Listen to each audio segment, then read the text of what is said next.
Hi everyone, back at you for another installment here. I thought today I'd cover a technique that I've used a couple times to create kettle sours.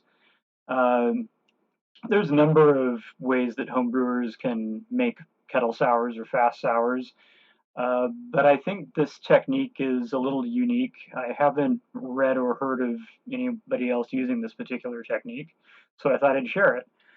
Um just to kind of recap for people that might be less familiar with kettle sours, uh, this is a way that you can quickly make styles like Goza or Berliner Weiss. Uh, traditionally sours have been a kind of a lengthy thing to make where they age for very long periods of time, maybe on wood.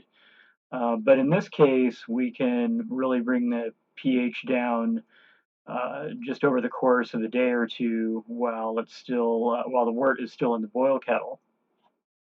The general approach in a nutshell is you brew your batch as normal, and then after you're done lautering and sparging and you have your wort in the kettle, you would do either a very fast, maybe 5-minute boil, or some people prefer just to pasteurize at 180 degrees or so for a few minutes and get rid of any bacteria that might be present. Then at that point, you can inoculate the wort with a lab culture of lactobacillus. And there are a few different cultures out there that can be used. And different ones have different pH endpoints that they might end up at. There's a lot of information on the web about the different strains that are available. Uh, then the key thing is you need to limit oxygen. If there's any oxygen present while you're souring, that gives an opportunity for other things that are still in there besides the lactobacillus that we're trying to grow to grow.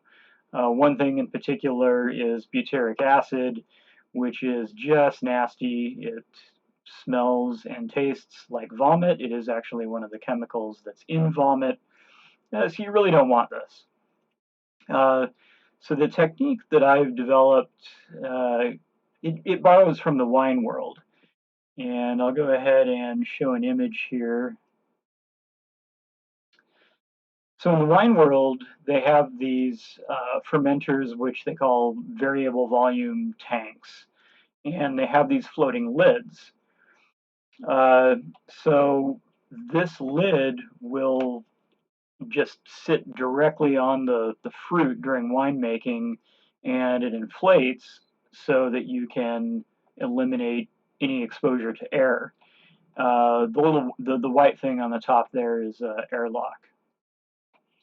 I should also add that you would inoculate with lactobacillus before you add any hops.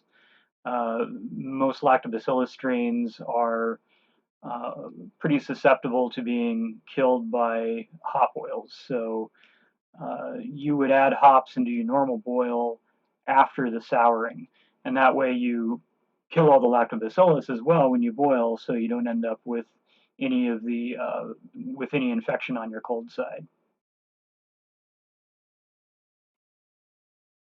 Okay, here's our kettle. Just imagine there's some fluid in there, and the lid is partially inflated just so it kind of sticks as you slide it down. Get it all the way down to the fluid level, and then inflate it the rest of the way so you get a good seal.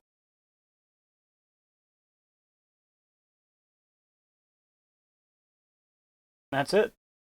24 or 48 hours later, we'll have some sour beer.